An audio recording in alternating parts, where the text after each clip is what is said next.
2017 foi um ano onde as coisas começaram a melhorar para mim, não na faculdade, né? Eu continuei na faculdade, mas eu decidi ir empurrando as coisas com a barriga, porque eu não queria continuar, né, nos meus estudos lá nesse curso, né? Aí eu me lembro bem que eu tinha juntado um bom dinheiro para comprar um carro. Eu já tinha conseguido outro carro, né, graças ao outro lá que capotou, eu consegui vender o outro por R$ 6.000 ainda assim, eu consegui comprar um outro. Comprei um Uno Mille EP, 4 portas, 95, na mão de uma mulher lá de Ibirité. E aí eu não fiquei sem carro, mas eu queria comprar um outro melhor, né? Eu queria comprar um Golf sapão. Eu acho que era 2003, 2004, eu não me lembro o ano do veículo, mas o Golf era lindo, era de concessionário, eu queria comprá-lo. Aí eu ia dar esse carro que eu tinha conseguido, né, esse Uno Mille EP de entrada, e mais um outro dinheiro que eu tinha conseguido graças ao aluguel, né, o dinheiro do aluguel que meu pai me passava, né, o barracão lá, que era onde meu tio morava, ficou com meu pai, aí meu pai passava o dinheiro do aluguel para mim, todo mês. Aí eu consegui juntar uns 3, 4 mil reais, quase 4 mil reais. E quando eu fui dar o meu veículo de entrada, eu pensei assim, eu acho que não vai valer a pena porque eu não vou conseguir pagar as outras parcelas. Aí eu desisti do Golf e comprei 2 videogames. Na época eram os videogames de última geração lá, né? PlayStation 4 e o Xbox One. Comprei os dois de uma vez à vista na mão do Felipe. Felipe era aquele menino que eu falei, né? Que era amigo do Danto. A gente jogava videogame, nós três juntos jogávamos online GTA. Aí o Felipe tinha um tio que vendia videogame e eu fui lá comprar na mão dele, lá na Cristiano Machado, na Cidade Nova, perto de um lugar chamado Hot Point. Acho que era Hot Point. Aí eu comprei esse videogame lá na mão dele, né, lá no escritório dele. E fui pra casa, cara. Só que eu me acostumei muito mais com o Xbox One do que com o PlayStation 4, porque eu sempre fui jogador mesmo da Xbox, né, da Microsoft. E como eu estava muito acostumado com a Microsoft, como eu tive muitos amigos ali que já estavam migrando do 360 para o Xbox One, eu preferi jogar no One mesmo. E eu adorei, né? Eu fiquei muito viciado, né? Adorei GTA V da nova geração, adorei os outros jogos também, né? Da Sony, mas eu fiquei muito mais viciado no Xbox One do que no PlayStation 4. Aí lá pro final do ano eu decidi que, assim, eu já estava planejando sair da faculdade, eu pensei em tirar carteira de ônibus. Eu falei assim, eu vou dar uma incrementada, eu vou tirar a carteira de ônibus, né? Carteira D. E aí eu comecei a fazer aulas, né? Paguei um monte de documento lá, paguei um monte de taxa, licença para aprendizagem, paguei um monte de taxa. Do Brasil é assim, né? Paguei um monte de documento, aí comecei a fazer aula, tinha que pagar R$ 70 por aula. E no mínimo 20, tinha que fazer pelo menos 20 aulas. Fiz com um professor lá chamado Tiago, na rua de cima da minha casa, na autoescola chamada Estrada Real. E as aulas eram lá no meu bairro mesmo, né? No meu bairro, no Guarani, no Floramar, onde mais? No Tupi. Eu fiz várias aulas aí, né? Andando de ônibus. E eu me dei muito bem. Aprendi muito cedo aí a dirigir, a controlar o ônibus. Eu peguei muita habilidade logo no início, né? Menos de 10 aulas eu já tava craque. Mas mesmo assim, né, no dia do exame, no dia que eu fui fazer o exame lá na Pampulha, meu pai tinha ido comigo, eu tomei pau. Porque eu acho que eu tinha aberto demais a curva lá, né? Fui fazer a conversão, abri demais a curva e aí o examinador não gostou. Mas aí, na segunda vez, eu consegui passar, né? Meu pai pagou mais 10 aulas lá pra mim e aí eu consegui passar. E aí, finalmente, eu consegui tirar minha tão sonhada carteira de ônibus. Eu tinha o quê? 21 para 22 anos de idade. Tirei muito cedo, né? Eu falei assim, eu vou tirar a carteira de ônibus porque é minha vontade. Eu quero ser conhecido como um cara, assim, que tirou carteira muito cedo, muito jovem. E aí eu mandei meus currículos para um monte de empresa de ônibus, empresa de transporte, mandei para um monte de empresa, mas infelizmente nenhuma me aceitou, porque eu não tinha experiência nenhuma em rodagem, nem nada de veículos, e aí acabei ficando sem emprego. Aí eu continuei na faculdade mesmo, né? 2017 foi um ano assim que eu estava tentando me adaptar com a questão da minha mãe morando fora aí lá de casa, né? Minha mãe tinha sido divorciada do meu pai e eu estava me adaptando. Minha mãe morou com a Jussara por um tempo lá no Alto dos Pinheiros, e depois chegou a morar com a Rebeca. Ela morou com a Denise, né, irmã dela, lá na Pampulha, mas depois chegou a morar com a minha irmã Jussara lá no Alto dos Pinheiros, e aí finalmente morou com a minha irmã, a Rebeca, lá em Contagem. A Rebeca passou um bom tempo morando na casa do meu pai. Ela já tinha um apartamento lá em Contagem, mas morava com meu pai porque o apartamento dela não estava finalizado ainda. E quando finalizou, quando a Rebeca decidiu ir morar lá no apartamento dela, né, com o noivo dela, Daniel, minha mãe foi pra lá morar com os dois. E todo dia minha mãe tinha que sair de lá, né? Eu acho que eu pegava ônibus e metrô para ir trabalhar lá na Alberto Amazzoni, Escola Municipal Alberto Amazzoni, a qual ela era diretora. Ela foi professora, se não me engano, e depois se tornou diretora. Essa escola ficava lá perto mesmo, lá perto de casa, lá no meu bairro, só que minha mãe não ia na casa do meu pai, minha mãe só ia lá na escola dela, né? Descia lá pela passarela que dava direto ali para Cristian Machado, né? A rua A e depois para Cristiano Machado, dali ela pegava o ônibus, o metrô e ia para casa direto, lá para Contagem. Todo dia tinha que ser assim, né? Chegava de manhã e voltava à tarde. E depois ia para a igreja dela, né? Porque ela nunca deixou de ir à igreja. Mas de vez em quando eu ia lá na escola dela, procurá-la, né? Às vezes ela estava disponível, às vezes não. E essa época eu estava na academia, eu estava muito focada, né? Então não dava muito tempo de eu ficar lá vendo a minha mãe e tal. Mas eu ficava muito tempo na academia. Cara, 2017, 2018, 2019 e 2020 foram os anos assim que eu mais me dediquei da academia. Eu juro pra vocês, eu nunca tinha visto ninguém tão esforçado quanto eu em questão da musculação. Eu passava era de 8 a 10 horas no dia treinando. 8 a 10 horas. E direto e reto eu ficava correndo pelo meu bairro, né? Quando acabava a academia, corria no meu bairro, corria no bairro Heliópolis, fazia barra fixa, né? Fazia flexão, fazia abdominal no meio da rua, no meio da praça, né? E depois, né, quando eu matava aula na faculdade, eu ficava deitado lá na praça, lá perto de casa, né? Ali onde eles chamavam de terraço, né? Um bairro onde eles chamavam de terraço, mas é a parte mais isolada ali do Minaslândia. Tinha uma rotatória ali onde eu ficava deitado debaixo do sol, de vez em quando eu ficava lá deitado debaixo do sol, esperando o dia passar, porque minha vida era muito, muito vazia, né? Muito vazia. Ia pra academia e ficava em casa. Não tinha emprego, tinha faculdade, mas eu estava matando tanta aula que eu sabia que eu não ia continuar no curso mais, e meu pai já estava, né, mais para lá do que para cá.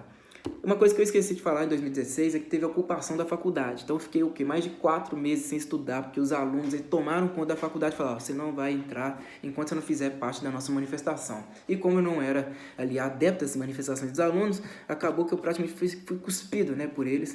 E dali então passei a ser odiado, né? Passei a ser odiado, todo mundo me chamava lá de coxinha, né? Careta, fascista, vez ou outra um palhaço jogava purpurina em mim, né? E foi assim, fiquei 4, 5 meses sem estudar. Eu lembro que os meus amigos, que eram muito mais novos que eu, entraram na faculdade e os pais deles ficaram meio que olhando com um ar de vexame pra mim, um ar de humilhação pra mim, como se eu fosse um vagabundo, mas no fundo, o que estava acontecendo? Na minha faculdade, os palhaços dos alunos tinham tomado conta lá da instituição, inclusive morando lá dentro. Engraçado, né? Os pais dos meus amigos, eles ficaram tudo olhando pra mim com ar de desprezo, né? Mas eles esqueceram que eu estava estudando uma faculdade pública, enquanto os filhinhos deles estavam estudando uma faculdade particular, que era muito mais organizada, né? E muito mais fácil de passar. Mas eles olhavam com desprezo, mas eu aqui, ó, tava cagando pra eles. Foi em 2016 assim, em 2017 fui levando, né? Eu já tava quase saindo da faculdade. Aí em 2018, né? Quando eu já tava lá com meus 22 anos, muita briga lá em casa, né? Muita discussão, mas eu tava melhor. Assim, minha cabeça estava muito melhor, já estava muito mais no lugar. Em 2018 eu cheguei, depois que minha irmã sofreu um acidente de moto, lá para junho ou julho, não sei. Minha irmã sofreu um acidente de moto, Rebeca, estava indo pro serviço, acabou batendo a boca no chão, né, machucando a língua. Aí minha irmã foi pro Ipsenc ser atendida. Fui lá e falei com meu pai assim, né, no dia do acidente da minha irmã, à noite. Falei com meu pai assim: pai, tem uma coisa muito séria para falar com você. Meu pai: o que foi? Eu tô querendo sair da faculdade, tô querendo largar, não tô querendo estudar mais não, tô querendo estudar por minha conta e arrumar um emprego. Meu pai falou: então pode fazer o que você quiser, meu filho, né? Vai lá, arruma um trampo pra você e tal, você tem que fazer o que você acha melhor. Você tá com 22 anos, né? Quase 23, faz o que você achar melhor. Aí eu fui sair da faculdade mesmo, né? Larguei, nem fui lá pedir transferência, pedir, como é que fala? Cancelamento, né? Não fui fazer nada disso. Não fui fazer nada disso, deixei pra lá. Aí depois eu tinha recebido notícia que eu estava desligado da instituição e eu dei graças a Deus, né? Fiquei ali 4 anos procrastinando. Eu acho que eu tinha parado no 4º período, né? E mesmo assim o 4º período estava incompleto, né? A faculdade tinha 8 períodos, eu estava no 4º. Eu tinha entrado em 2014, olha só, né? Já era para ter me formado há muito tempo. Os meus colegas já tinham se formado em 2017. Em 2018 eu estava com a segunda turma que tinha vindo depois de mim. E ainda assim eu estava atrasado em relação a essa turma. Aí eu peguei e saí da faculdade mesmo, tinha um monte de matéria perdida. mas eu nunca joguei fora os meus materiais de faculdade não, todos estão comigo até hoje, inclusive eu tenho a pasta de desenho aqui comigo, né, olha só, aqui do lado, ó, essa pasta de desenho aqui, ó, que eu paguei mais de R$300, eu ainda continuo usando, e essa pasta é maravilhosa, né, inclusive alunos da arquitetura a usam, assim, constantemente, e eu tenho ela aqui comigo, aqui em casa.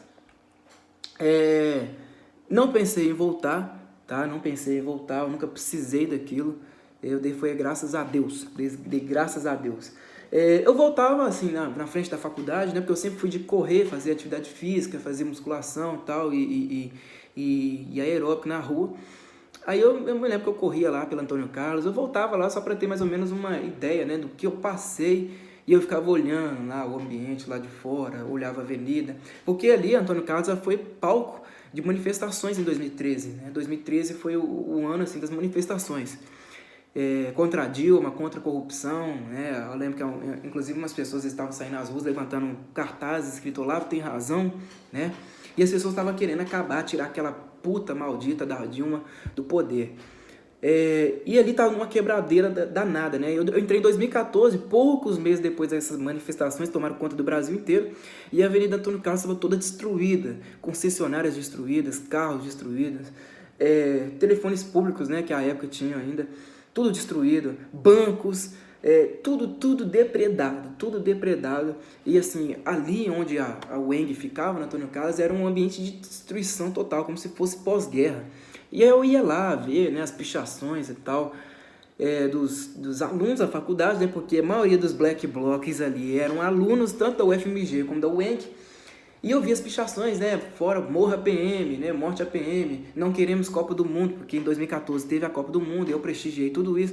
Cara, e eu lembro que assim, foi um alívio pra mim eu ter saído daquele lugar, porque eu não queria me misturar com um monte de palhaço, né, revolucionário, esquerdista, que sempre gostou da revolução, sempre gostou da destruição, do caos, da desordem, né? Sempre falaram contra a polícia, sempre pregaram contra a polícia, contra a força pública, e eu nunca fui disso, né? Eu nunca fui um palhaço desse nível. E aí, sair da faculdade para mim foi como se eu tivesse ganhado asas. Eu voltava lá, mas eu voltava sempre com pesar, pensando, puxa vida, eu tive que passar por tudo isso até lá com meus 22 anos de idade eu tomar uma decisão da minha vida de sair desse lugar. Mas foi a melhor decisão da minha vida. Eu fiquei longe daqueles palhaços da faculdade, aquelas meninas idiotas, retardadas, mal comidas, sabe? Que tinham ódio da minha cara, né? Porque achavam que por eu ser homem, por eu ser direitista, né? Elas me achavam a pior pessoa do mundo, tinha nojo, eu tinha raiva de mim, né? Preferia a minha morte. Então eu peguei e saí daquela merda mesmo, fui viver minha vida. Mas eu acho que em 2018, se eu não me engano, foi em 2018 ou 2017, a Luísa, né, a minha amiga lá da faculdade, uma das únicas pessoas com quem eu conversava, ela já estava se casando, ela tinha se casado lá com o Jordano, né, um menino que não estudava lá na faculdade, mas os dois já namoravam desde 2011, né, 3 anos antes da Luísa entrar na faculdade, ela já namorava o Jordano, mas aí foi em 2017, 2018 eles se casaram, e eu fiquei muito feliz com isso, né, fiquei muito feliz por essa coisa aí, porque a Luísa sempre sonhava em se casar. E ela também tinha conseguido fazer arquitetura e urbanismo em outra faculdade, né? Além da UENG, ela foi para a UniBH, né? A UNA, ela foi para a UNA lá na linha verde, conseguiu também fazer outra faculdade, fazer 2 faculdades ao mesmo tempo. Enquanto ela estava concluindo o design, ela foi lá fazer esse curso aí de arquitetura e urbanismo, e eu fiquei muito feliz, assim, muito feliz por ela. E, assim, as coisas, pelo menos para mim, estavam progredindo, né? Fiz cursos, né? Eu fiz curso lá para operador de transporte público e também para motorista de transporte escolar, fora da faculdade. Minha vida estava progredindo, por mais que eu tivesse saído da faculdade, eu vi que as coisas estavam melhorando. Mas eu não conseguia largar o meu vício de academia. E ali, de 2019, 2020, cara, eu acho que eu atingi assim, a melhor condição física da minha história. Eu, com 23 anos de idade, não tinha pra ninguém. 23 para 24 anos, eu tava assim, eu me senti o máximo mesmo.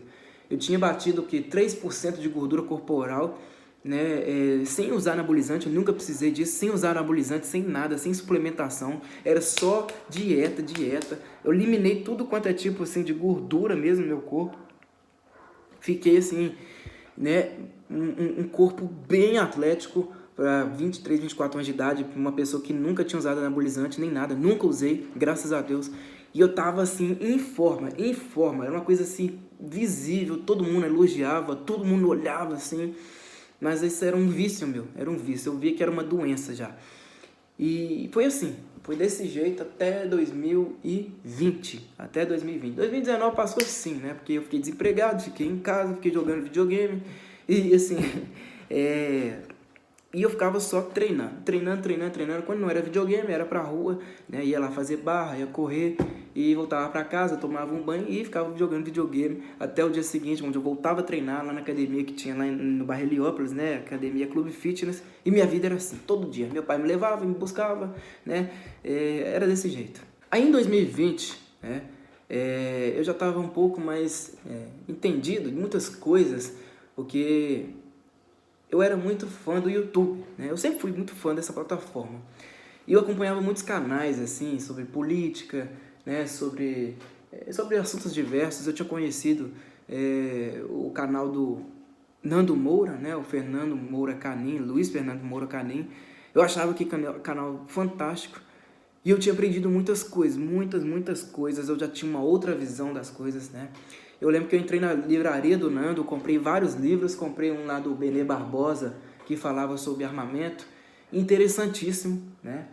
E eu já estava muito entendido, né? De muitas questões. Então aquele menino que entrou lá na faculdade com 18 anos, que não entendia nada entre esquerda, direita e política, não entendia nada, né? Depois de um tempo, quando saiu da faculdade, viu como é que as coisas eram, se tornou um outro, né? Em 2020 já era outro cara, totalmente diferente, cara, totalmente diferente. Mas aí, né, eu acho que foi em maio de 2020, um pouco antes, né, veio a pandemia, lá no início de 2020, aí em maio, depois que as academias, os restaurantes, todos estavam fechados em BH, aconteceu assim uma tragédia na minha vida, uma tragédia mesmo. Eu tava lá em casa, foi dia 7 de maio de 2020. Tava lá em casa, tava conversando com meu pai, com meu irmão. Eu não gosto nem de contar desse caso.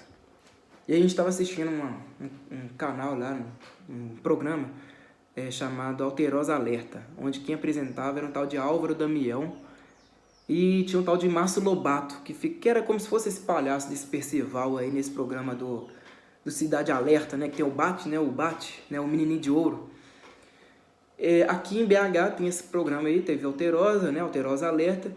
E quem apresenta é um cara que foi radialista na Rádio Itatiaia e depois virou apresentador, um péssimo apresentador, por sinal, e que tem lá no seu programa um tal de Márcio Lobato, um delegado lá, um palhaço, o qual nunca fui com a cara dele, um esquerdista, um filho da puta, que se acha o tal, né? Ele, inclusive, ele põe um livro assim na frente, né? E fica sentado se achando o rei, né? Aí coloca um livro na frente, né? Não sei que merda aqui, eu acho que é o Vademecum. Aí coloca lá, a lei, é a lei. Como se ele fosse, né, o sabichão da lei. Aí não sei o que ele tava falando, teve um caso lá, uma notícia que uma mulher tinha sido morta pelo companheiro. Essa coisa, né, típica no Brasil, mulher sendo morta pelo companheiro. E aí eu fiquei puto assistindo esse trem, né, falei com meu pai, com meu irmão assim, olha, em vez de desarmar as mulheres, em vez de darem condições para aquelas mulheres que querem andar armadas, né, poderem portar uma arma de fogo, eles não falam isso, né? Esse delegado, esse merda aí não fala. Aí meu pai não gostou, meu irmão também não, porque meu irmão já tinha entrado na polícia, meu pai também já era policial aposentado. Eles não gostaram porque falaram que eu era um cara totalmente atrasado, né, que nunca entendeu nada, que eu falo besteira, que o delegado tinha muito mais entendimento que eu. E aí deu uma briga, uma discussão lá, que eu acabei indo pro meu quarto. E aí sofreu uma ameaça por parte do meu irmão, né? Falou, vou chamar a polícia pra você, que você é folgado e não sei o quê, que você é um merda, que você é um desempregado, papapá, prorô. Foi ouvindo cada coisa desse tipo aí que eu fiquei tão estressado que na hora que eu fui pra porta do meu quarto, eu comecei a esmurrar a porta. Destruí a porta do quarto, né? E eu fiquei ameaçado, me senti ameaçado. Porque meu irmão e meu pai, eles tinham essas manias de me ameaçar em conjunto. Ia pra cima de mim, não sei o quê, me ficava me acuando. E aí eu fiquei tão acuado que eu peguei e falei, vou sair daqui de casa, porque senão eu vou capaz de assassinar um, eu não quero fazer isso. E a minha cabeça já tava assim, a mil, cara, porque a pior coisa que eu posso passar um dia é ser ameaçado. A pior coisa que tem é você se sentir ameaçado. E ainda mais pela sua família, né? Aí eu lembro até hoje que na hora que eu fui sair de casa, né, lá na casa do meu pai, tem uma porta de vidro bem na entrada. E eu peguei e dei um murro na porta, né? Dei um murro bem forte na porta de vidro e fui no automático. Eu não planejei dar um soco na porta de vidro, eu tava estressado, meu braço foi no automático. E na época eu era bem forte, né? Por mais que a academia já tivesse fechado e tal, há meses, né? Eu era bem forte, de um soco que acabou cortando meu braço, né? Assim, bem aqui no braço direito. Cortou meu braço bem profundamente, a ponto assim de eu quase morrer. Começou a jorrar sangue pela casa inteira, igual mangueira mesmo, assim, soltando sangue. Meu pai e meu irmão, eles viram a cena inteirinha, assim, me olhando, quase morrendo, né? E aí eu falei, me leva no hospital, me leva que eu tô morrendo, me leva, eu preciso ser levado ao hospital o mais rápido possível. Aí meu irmão, né, olhando com uma cara de, né, olha a merda que você fez, né? Pegou, me colocou no carro, lá no Uno, né? Na verdade, eu entrei no carro sozinho, porque minha irmã mais nova, Jussara, já tinha voltado para casa do meu pai, me deu um lençol, amarrei no braço, entrei no Uno sozinho, meu irmão foi dirigindo. E me levaram para a UPA 1º de Maio. A UPA 1º de Maio é muito conhecida porque, assim, muitos traficantes, muitas pessoas que tiveram confronto com bandidos e tal, e que, né, eram alvejadas ou então sofreu algum ataque, ia para lá. Cheguei na UPA, né, e meu braço quase caindo, né. Desci do carro sozinho, já entrei na UPA ensanguentado, jorrando sangue. Aí os guardas estavam todos assim, né, os guardas municipais estavam todos assim, com medo daquela cena, né, porque era uma cena assim, terrível. Eu tava morrendo, cara, tava morrendo, perdendo sangue demais. E aí eu me lembro que pra eu ser atendido, eu gastaram quase 10 minutos. Aí me colocaram lá numa cadeira, né, o enfermeiro geral, sei lá o que era, me colocou numa cadeira e eu quase desmaiei na hora. Ele me deu um chacoalhão e falou, acorda aí que você não vai morrer agora não. Amarrou várias faixas lá no meu braço, colocou gazinha e tal, colocou a faixa, apertou bem. Eu lembro que eu quase morri de dor nessa hora, né? Na verdade eu já tinha quase morrido de dor na hora que eu dei um soco na porta de vidro, né? Mas na hora que apertou bem assim a faixa, eu quase morri de dor. E aí esperei em cima da maca lá, as enfermeiras vieram, colocaram na maca e me levaram direto pro Risoleta Neves, né? Ali na região do Venda Nova, perto do Shopping Estação. Entrei numa ambulância, que é uma Fiorino dessa nova, que eu mal cabia na ambulância. Eu tenho um pouco mais de 1,80 m e eu não cabia na ambulância. Me colocaram lá e me levaram direto para Risoleta Neves. Só que era época de pandemia, tava na pandemia ainda. Cheguei lá, tava lotado Risoleta, né? E me colocaram lá no leito lá. E eu vi pelo menos umas 2 pessoas morrendo. Pelo menos umas 2 pessoas morrendo que eu tinha visto. A polícia tinha entrado em confronto com elas, né? E elas tinham sido levadas pro hospital e morreram assim na minha frente, na maca, assim na frente aqui. Cheguei lá, cara, já tava quase morto, né? E eu lembro que chegou um médico, eu não sei, ele usava um equipamento e ficou meio que ouvindo o que estava acontecendo assim no meu braço, ouvindo mesmo, né? Colocou um equipamento assim, um estetoscópio no meu braço, eu nem sei que equipamento que era. E aí eu fiz uma cara assim, não olhou pra mim, mas fez uma cara meio que de desânimo. E eu preocupado, falei, vou perder meu braço. Aí, cara, puta merda. Aí esperei um tempo, né, meu irmão tava lá no hospital comigo, ele não podia entrar, porque era uma pessoa por vez, por causa dessa merda, dessa pandemia aí, né. Mas ele tava comigo lá do lado de fora. Aí quando eu saí de maca, o médico foi e falou com meu irmão, ó, ele vai ficar com sequela pro resto da vida por causa desse corte aí. E do corte que ele teve no braço. Aí ele falou assim, eu vou perder o movimento da mão, com certeza, né, os dedos não vão mexer sensibilidade então já era, e não vai voltar a ser o mesmo não. E eu sempre fui muito fã de academia e tal, e eu pensei, poxa, acabou minha vida. Minha mão dominante, minha mão direita, né, eu sou destro, minha mão dominante, como é que eu vou voltar a fazer minhas coisas? E aí já fui direto para a sala de cirurgia. Aí eles fizeram uma técnica lá, que era o quê? A cauterização, né? Eles ligaram as minhas veias, ligaram os tendões ali na hora mesmo. Foi o quê? 30, 45 minutos de cirurgia. E eu tava desesperado, perguntando ao médico como é que era e tal. E ele, pode ficar calma, cara, vai dar tudo certo. Abriram meu braço mais ainda e depois fecharam, deram um ponto e me levaram lá pra sala pra eu ficar de repouso. E eu tava todo ensanguentado. Eu lembro que chegou um médico lá e me limpou. Um enfermeiro, chegou e me limpou assim da cabeça aos pés, enquanto eu tava deitado na maca lá, e meu braço assim, sem sentir, né? Porque eles me deram anestesia na veia aqui do pescoço. Porque eu tinha comido, antes do acidente, eu tinha comido uns 30, 45 minutos antes. E aí eu não podia, eles não podiam dar uma anestesia geral, porque corria o risco de eu regurgitar e a comida voltar pro pulmão. Então eu tive que tomar essa anestesia aí e fiz a cirurgia, eles fizeram a cirurgia em mim enquanto eu estava acordado. Aí foi assim, né? Fiquei sedado lá, aí o quê? Passei a noite no hospital quase morto, cara, quase morto. Falei, acabou minha vida, né? Passei a noite lá no hospital, no dia seguinte meu irmão voltou, me tirou lá do hospital, fui pra casa com o braço lá, né? Todo enrolado, todo enfaixado e ainda pingando sangue, porque os pontos eles ainda estavam abertos. Fiquei aí do hospital do dia 7 até o dia 19 de maio, no dia 8 foi aniversário da minha irmã, mas eu já estava com o psicológico um pouco melhor. Mas no dia 19 de maio eu tive que voltar para fazer cirurgia lá para ligar o nervo. Eu tinha atingido o nervo mediano, né, e tinha cortado no meio. Então até hoje, por conta disso daí, né, aqui deste dedo, né, o anular, o anilar, para cá eu não tenho a sensibilidade da mesma forma. Né? Daqui do corte até a ponta dos dedos, minha sensibilidade é afetada. Eu sinto o quê? 10, 15% só na mão. E aí fez a cirurgia, e aí depois de um tempo o doutor falou, ó, você vai ter que ficar de repouso, né? Depois do seu repouso você vai ter que procurar um fisioterapeuta para ver se você melhora aí sua mão, porque eu não conseguia movimentar meus dedos. Só que na época, cara, um dia antes do acidente, lá com meu pai, com meu irmão, a briga que teve, eu tinha conhecido uma menina chamada Natália Almeida, não, Natália, eu não lembro o nome dela.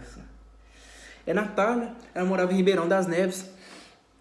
E ela tinha gostado de mim, Lucas e tal. Seu pai me apresentou aí, né? Minha mãe me apresentou ao seu pai, e seu pai foi e me deu seu contato, né? E assim, e ela tinha ligado pra mim, queria me conhecer, morava em Ribeirão das Neves. Depois que ela soube das notícias aí que eu tinha me acidentado, ela ficou desesperada. Mas aí, depois disso, né, eu acabei tendo um relacionamento com ela, um relacionamento bem breve, por sinal, né? Mas a gente teve um relacionamento. Eu ia lá na casa dela e detalhe, eu saí do bairro Minaslândia até a casa dela, ó, dirigindo de um braço só, cara. De um braço só. Eu falei, pai, eu tô doido pra ver a menina. Meu pai, então vai lá. Mas eu tô acidentado, pai. Você consegue dirigir? Eu falei, consigo tentar dirigir. Posso tentar, meu pai, então vai. Aí eu pegava o meu Uno, né, ia lá pra casa da menina, lá em Ribeirão das Neves. E aí eu ficava lá, às vezes eu chorava, né, perto dela, porque eu não aguentava ver meu braço naquelas condições. E na época eu tava usando óculos, minha visão tava uma merda. Cara, eu lembro que depois da cirurgia que eu fiz na Risoneta Neves, eu acho que por conta da medicação que eu recebi, minha visão, ó, piorou muito. Que eu já usava óculos, né, mas a minha visão acabou assim, ficou uma merda. Então meu braço fudido, minha visão fudida, e eu tava lá com a menina lá em Ribeirão das Neves, eu ia direto pra casa dela, ia lá namorar. E a mãe dela, ela morava a mãe dela, a mãe dela, a irmã dela gêmea, as duas eram gêmeas, e o irmão dela chamado Vitor. Eu ficava lá direto na casa deles, a mãe dela gostava demais de mim, demais. Marilene Almeida. E vez ou outra, eu saía lá de casa, ia pra lá pra fazer companhia pra eles, né? Porque a casa deles era muito grande e tal, e eles sempre foram muito fechados. E a menina também, né? A Natália Almeida era menina muito fechada. Só que a menina era muito religiosa, né? A menina era muito religiosa e eu não era religioso, eu nunca fui religioso. Eu sempre fui cristão, mas eu não era muito religioso. Na verdade, não que eu sempre fui cristão, mas eu tinha outras convicções, né? E assim, e a menina e a mãe dela tinham outras totalmente diferentes, eles eram judaizantes. E eu e meu pai não éramos, né, até então. Isso acabou criando uma desavença entre a gente, né, entre mim e a menina. E aí, acabou que a gente terminou. Fiquei o quê? 1 mês, 2 meses com ela só. Mas foi muito bom, porque nesse processo aí, todo, eu fiz exame, eu fiz a cirurgia, né? Nesse processo todo, depois da cirurgia, na minha recuperação, ela me deu um apoio psicológico muito grande. Então eu agradeço a Deus por ela ter aparecido na minha vida, né? Eu agradeço a minha vida a ela, essa menina aí, a Natália Almeida. Depois eu nunca mais tive contato com ela, mas o relacionamento foi breve, mas valeu e muito a pena, porque ela me ajudou a ser melhor, né? Principalmente por conta desse acidente gravíssimo que aconteceu comigo aí, ela me ajudou bastante. Aí no processo de recuperação, meu pai foi lá e contratou um fisioterapeuta particular para ir lá em casa, né? Ele pagava R$100 o dia para ele ir lá. Ele não ia todo dia, né? Eu acho que era segunda, quarta e sexta, não lembro. Mas aí depois de 10 sessões, meu pai falou, não vou pagar fisioterapeuta pra você mais não, você vai lá e faz. E eu tinha que fazer exercícios para melhorar o movimento da minha mão e a sensibilidade. Eu não tinha sensibilidade. Cara, eu fazia todo dia. Pegava uma bucha vegetal, esfregava no meu braço umas 100 vezes. De um lado do outro. E aí depois em cada dedo. Bucha vegetal, depois vinha com a bucha de vasilha, aquela amarelinha. A parte mais lisa, depois a parte mais grossa. Fui treinando a minha sensibilidade até que melhorou bastante, né? Água quente, água fria, perdão, tô soluçando bastante. Água quente, água fria, fazia essas coisas aí. E aí, o movimento da mão, eu comprei hand grip. Eu tinha os hand grip, né? Pra você ver como é que meu braço, ele é forte, né? Eu tenho o antebraço bem forte. Comprei os hand grip, fiquei fazendo ali, fazendo muito exercício com aquele hand grip pra ficar, né, fortalecendo os meus dedos. E acabou que melhorou, assim, quase que 100%. Aí depois eu tive que voltar ao médico, né? Cheguei no Risoleta Neves, cara. Toda vez que eu tinha que voltar, era um absurdo. Porque lá na parte ali a parte do ambulatório, as pessoas, cara, era cara que chegava sem a perna, sem o braço, era gente que chegava, assim, de um olho só, e eu via aquela cena de terror pra mim, era de terror pra mim, cara, é muito ruim você ver essas coisas, e todo mundo esperando por um médico, né, um médico só, eu esqueci o nome do médico, mas aí foi lá, ele me viu, falei, ô fulano, você melhorou? Né, você tá com o braço aí melhor? Eu falei, tô melhor. Como é que você tá levando a vida? Tô indo lá fazendo minhas fisioterapias lá em casa mesmo, né? Porque pelo SUS eu ia ter que esperar uns 6 meses. Aí, época de pandemia, tava lotado, né? Então era fila de espera. Tô lá em casa fazendo meus exercícios e tal. Deixa eu ver seu braço aí. Faz o movimento polegar. Aí eu fiz. E do indicador? Faz isso aqui, faz isso e tal. Aí depois ele falou, tá tudo ok? Falei, tá tudo ok. Aí foi e falou, ó, você tá 100%, você pode fazer o que você quiser da sua vida. Pode voltar a treinar, pode fazer o que você quiser que você tá 100% bem. Cara, eu lembro que eu cheguei em casa, assim, eu danei a chorar, porque foi um milagre. O doutor tinha falado comigo que 1 a cada 10 pessoas, depois desse acidente, que melhoram. E o meu caso tava, assim, praticamente perfeito, né? Tipo assim, cortou o músculo aqui, né, no meio, né? Minha mão não era para eu estar nem mexendo a mão, e depois, com muito esforço, muita dedicação minha, todo dia acordava, fazia esses exercícios, pegava bolinha, pegava feijão, pegava bolinha de gude, né, milho e tal. Depois de tanto tempo fazendo esses exercícios, sozinho, todo dia sozinho, às vezes passava o dia inteiro sozinho fazendo isso daí. Lá em casa tem uma sinuca, né, na casa do meu pai tinha uma sinuca, pegava a bola de sinuca, ficava lá, né, brincando com as bolinhas de sinuca. Depois de tanto tempo fazendo isso, acabei, né, voltando aí quase que 100% com a minha mãe. Graças a Deus ela ainda tá aqui no lugar, né, eu consigo fazer as coisas, consigo desenhar, consigo digitar, consigo fazer tudo. Graças a Deus eu tô aí bem, cheio de saúde, firme e forte. Mas é igual eu falei, minha visão tava uma merda e eu tenho quase certeza que foi por causa da segunda cirurgia, a primeira e segunda cirurgia que eu fiz lá no Risoleta Neves, por causa da medicação muito forte que eles me deram lá, né? E aí foi. Aí 2020, fui levando, tal. Aí, numa época lá, eu falei, eu acho que eu vou pintar o meu quarto, né? Porque eu pedi pro meu pai pra me trocar de quarto, porque assim, no primeiro andar lá da casa do meu pai, é muito escuro. E o segundo andar, né, a janela dá direto pra rua, diferentemente do primeiro andar, no quarto onde eu sempre fiquei. Voltei então pro quarto, onde eu fiquei, onde eu dormia, né, lá quando eu era criança. Voltei pro quarto, só que o quarto ele não tinha pintura, não tinha nada, não tinha pintura, não tinha nada. E aí eu falei com meu pai, pai, eu quero voltar lá pro meu quarto. Ele falou, pode voltar. Comprei os materiais, comprei lá massa corrida, comprei tinta e tal, e eu quis fazer a pintura lá no meu quarto. Fiz tudo sozinho, o quarto era grande, né, era 4x4. E fiz tudo sozinho. Lixei parede e tal. Tratei de arrumar as irregularidades. Ficou maravilhoso o quarto. Só que, assim, o meu irmão, lá em 2015, ele arrumou uma namorada chamada Evelyn. E a namorada dele não... Assim, nós não nos dávamos muito bem, né? E ela passou a morar lá em casa. Isso aí pra minha família foi um choque, porque assim, lá em casa meu pai nunca permitiu ninguém levar namorado ou namorado pra dormir. Lá em casa não era assim, meu pai sempre deixou a regra, ó, namoro é só do portão pra fora. Mas aí meu pai, né, nesse caso aí com meu irmão sempre foi, né, muito linha dura, tem que ser do meu jeito e pronto. Acabou que a menina começou a morar lá. E aí, por conta desse trabalho que eu tava fazendo lá em casa, de lixar a parede, tal, né, a menina começou a reclamar com meu pai lá dentro de casa mesmo, né? Que o seu filho tá sujando muita casa e tá atrapalhando a gente aqui. Acabou que meu pai brigou comigo, eu briguei com meu pai e peguei e saí de casa. enquanto eu tinha pintado o quarto, enquanto eu tava pintando e arrumando o quarto. Eu tinha terminado de pintar o quarto. Tava maravilhoso, minhas coisas já estavam lá e tal. Só que aí meu pai veio querer tirar satisfação comigo, ó. Veio briga, saí de casa, e aí eu fui morar com quem? Com a minha mãe. Peguei minhas coisas todas e fui morar com a minha mãe lá em Contagem. Só que a minha mãe morava com a minha irmã mais velha e o marido dela, né? O marido dela chamado Daniel. Os dois já tinham se casado lá em 2018, né? Já estavam morando juntos, já estavam casados em 2018. Mas minha mãe morava com eles e quem que foi pra lá morar com eles também? Eu. Peguei minhas coisas todas, coloquei dentro do meu carro, meu Uno e fui pra Contagem, briguei com meu pai e falei, não volto mais. Só que assim, o histórico, né, de briga com meu pai é gigantesco, né? De vez ou outra ele falava, meu, pega suas coisas, some daqui, vai pra rua, ninguém gosta de você, você é um zero à esquerda. Muitas vezes eu passei por muita humilhação por causa do meu pai mesmo, não vou mentir pra vocês. Era briga demais, já apanhei do meu pai, de apanhar na cara mesmo, sabe? Muitas vezes eu não achava isso certo, então, cara, eu me lembro que até, assim, 2015, por exemplo, 2015... Foi 2015, 2016. Foi 2015, né? Foi em novembro, não sei. Não, mentira.